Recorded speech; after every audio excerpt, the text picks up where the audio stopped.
جب سیاہ رات کے محیب سائے چھٹنے کے قریب ہوتے، مور ککڑوں کو کی آواز میں بانگے سحر دینا شروع کرتے، پرندے میٹھی نیند سے بیدار ہو کر ہوا کے تھپیڑوں سے جھومتی ہوئی ڈالیوں پر اللہ تعالیٰ کی حمد و ثنا کرنے لگتے۔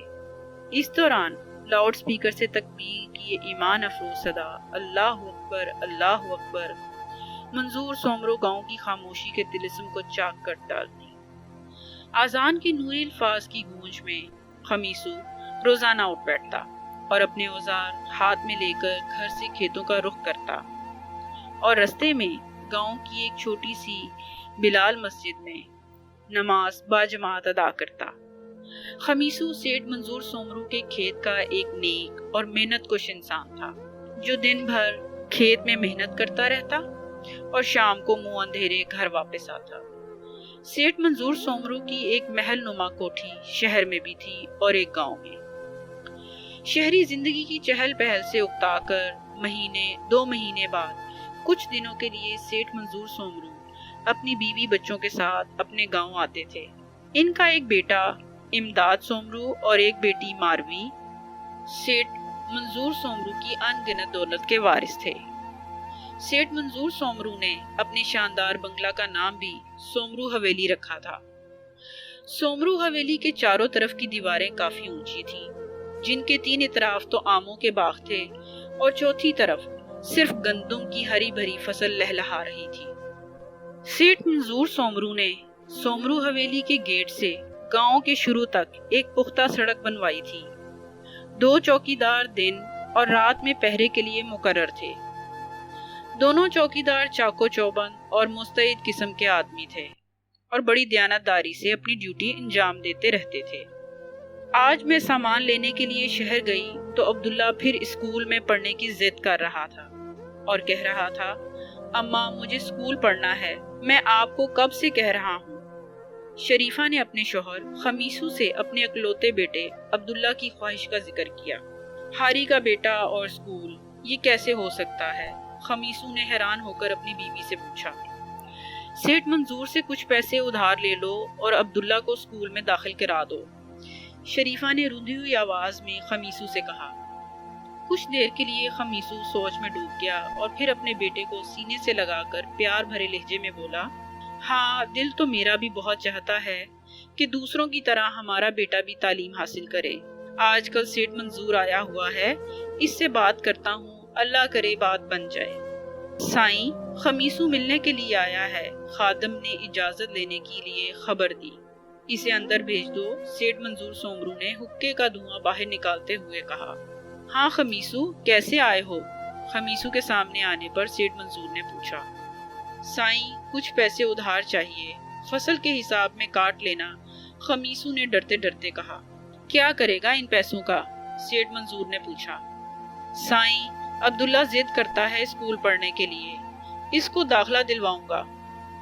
اڑے تم غریب مزارے، اسکول پڑھو گے تو ہماری کھیتی باڑی کون کرے گا؟ اور تم لوگ پڑھ بھی نہیں سکتے۔ اڑے جاؤ ادھر سے، کوئی پیسہ ویسا نہیں۔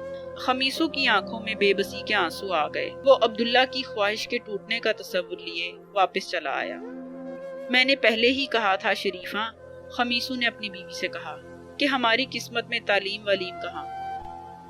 خمیسو کے جواب میں شریفہ کو بھی افسردہ کر دیا۔ اس نے سارا ماجرا شریفہ کو سنا دیا۔ اس کے بعد دونوں میاں بیوی اپنے بیٹے عبداللہ کا دل ٹوٹ جانے کے خیال سے افسردہ ہو گئے۔ خمیسو نے کھیت کے راستے پر جب ان 3 اجنبی آدمیوں کو سرگوشیاں کرتے ہوئے دیکھا تو اس کی چھٹی حصی سے پیغام دینے لگی۔ یہ لوگ 3 مرتبہ اس سے پہلے بھی گاؤں میں آ چکے تھے۔ شریفہ، مجھے آج بھی وہی 3 اجنبی آدمی نظر آئے ہیں، وہ مجھے مشکوک لگ رہے تھے، پتہ نہیں کیوں مجھے دال میں کچھ کالا نظر آ رہا ہے۔ خمیسو نے اپنا شک ظاہر کرتے ہوئے کہا۔ تمہارا وہم ہوگا، شریفہ نے اس کے خیال کو ٹالا، مگر خمیسو نہ جانے کیوں بے چین ہی رہا۔ اس کے بعد خمیسو ان 3 مشکوک آدمیوں کی طاق میں لگ گیا۔ اسے یقین تھا کہ ان کے ارادے خطرناک ہیں۔ رات کے تیسرے پہر گھٹا ٹوپ اندھیرے میں آموں کے باغ میں سے وہ بڑی احتیاط سے سومرو حویلی تک پہنچ چکے تھے۔ مغربی دیوار پر کمند لگا کر وہ ایک شخص اوپر کی طرف چڑھنے لگا۔ اس کے اوکے کے اشارے کے بعد اب بقیہ 2 ساتھی بھی دیوار پھلانگ کر اندر پہنچ چکے تھے۔ اب وہ تینوں بہت ہی احتیاط سے رینگتے ہوئے آگے بڑھ رہے تھے۔ ان سے کچھ فاصلے پر ایک سایہ چھپ کر ان کی سرگرمیوں پر کڑی نظر رکھے ہوئے تھا۔ اکرم، آج چائے بنانے کی باری تیری ہے، جلدی سے چائے بنا لے، کیونکہ آج میں ایک شادی پر چلا گیا تھا، تھکاوٹ ہو رہی ہے، آرام نہیں کر سکا۔ سومرو حویلی کے چوکیدار افضل نے اونگتے ہوئے اپنے دوسرے ساتھی سے کہا۔ دیکھا میری کیسی CID ہے، ایک نے سرگوشی میں اپنے دونوں ساتھیوں سے کہا۔ اب ہمیں پلاننگ کے مطابق بقیہ کاروائی کرنی ہے، وہ تینوں سرگوشی میں باتیں کر رہے تھے۔ ایک نے قریب پہنچ کر بڑی پھرتی سے افضل کے منہ پر رومال رکھ کر اسے بے ہوش کر دیا۔ باقی دونوں ایک کونے میں بنے ہوئے چھوٹے سے کچن کی طرف بڑھنے لگے۔ ہائے رے سردی، سارے بدن میں برف سی بھر دی۔ اکرم چائے بنانے کے ساتھ ساتھ نظم کے آخری شعر بھی پڑھ رہا تھا۔ یکایک اس کے منہ پر کسی نے رومال رکھا تو اس کی آنکھوں کے سامنے بھی اندھیرا چھاتا چلا گیا۔ چند لمحوں بعد وہ تینوں امداد کے کمرے کے قریب پہنچ چکے تھے۔ رستم، اب ہمیں کروڑوں ملیں گے، جگو نے سرگوشی میں کہا۔ وہ اپنا کام پورا کر چکے تھے، اب ان کے لیے راستہ صاف تھا۔ وہ تینوں زیورات سمیت امداد کو اغوا کر کے لے جا رہے تھے۔ خمیسو آج خلاف معمول اذان کے نوری الفاظ کی گونج سننے سے پہلے ہی اٹھ چکا تھا۔ رات بھر ان تینوں اجنبیوں کے چہرے بار بار اس کے ذہن میں آ رہے تھے۔ آج نہ جانے کیوں ہاتھ میں کلہاڑی لیے اس کے قدم سیٹھ منظور سومرو کی کوٹھی کی طرف اٹھتے جا رہے تھے۔ دور سے اسے کچھ سائے حرکت کرتے ہوئے دکھائی دیے، جو اب آہستہ آہستہ آموں کے باغ سے ہوتے ہوئے پختہ سڑک کی طرف بڑھ رہے تھے۔ خمیسو نے اپنی رفتار تیز کر دی۔ پہلا شخص پہلے ہی بھاگ کر گاڑی کی ڈکی کھول چکا تھا۔ رستم اور جگو امداد کو ڈکی میں ڈالنے ہی والے تھے۔ ادھر حویلی میں ختیجہ بیگم اٹھی تو امداد کو بستر پر نہ پا کر پریشان ہو گئیں۔ باتھ روم کی کنڈی باہر سے لگی ہوئی تھی۔ وہ پہلے کمروں سے نکلتے ہوئے برآمدے میں اور پھر راہداری کی طرف سے ہوتے ہوئے گیٹ کی طرف دوڑی۔ افضل کو بے ہوش دیکھ کر ان کے اوسان خطا ہو گئے۔ اب وہ الٹے پاؤں سیٹھ منظور کو جگانے کے لیے دوڑ پڑی۔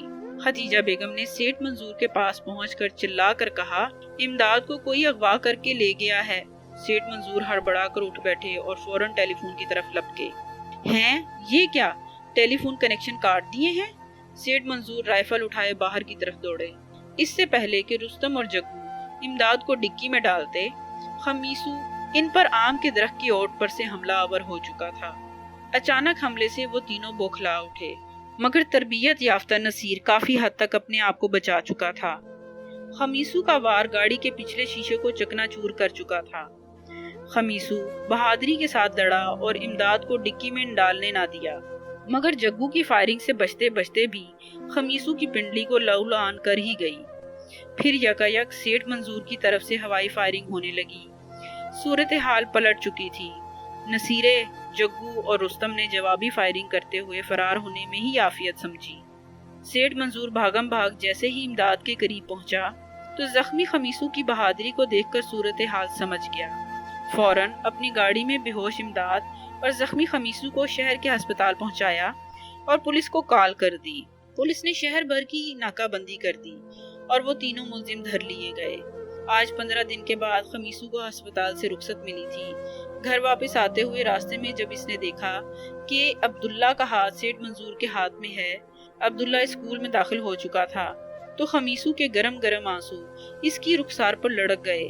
عبداللہ اپنی محنت سے کچھ عرصے کے بعد ایک بہت بڑے ماہر ڈاکٹر عبداللہ کے نام سے پکارا جانے لگا اور سیٹھ منظور کی بیٹی ماروی عبداللہ کے نام سے۔ اگر آپ کو ہماری ویڈیو پسند آئے تو ویڈیو کو لائک کرنا، چینل کو سبسکرائب کرنا اور بیل آئیکن کو کلک کرنا نہ بھولیں، اور اپنے دوستوں کے ساتھ اس ویڈیو کو ضرور شیئر کریں۔